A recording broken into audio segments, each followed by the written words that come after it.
శ్వాసమనే డాల, రక్షణనే స్థిరస్త్రాణము.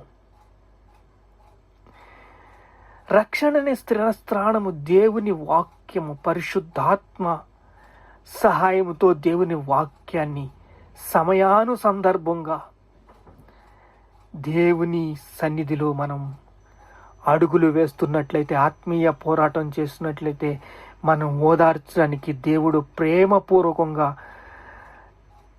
ఆయన కృప ఎంబడే కృపను అనుగ్రహిస్తాడు. మనల్ని ప్రేమిస్తున్న దేవుడు మనల్ని కృపిస్తున్నాడు. ఈరోజు మన పోరాటము ఆత్మీయ పోరాటము.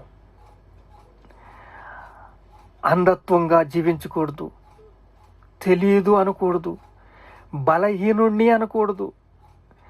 మన బలహీనతలో దేవుని బలము, దేవుని శక్తి విడుదలవుతుంది.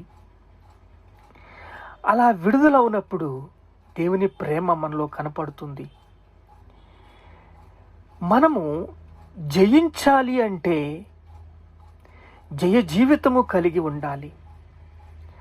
అలా జయ జీవితము కలిగిన జీవితాన్ని దేవుడు కోరుకుంటాడు.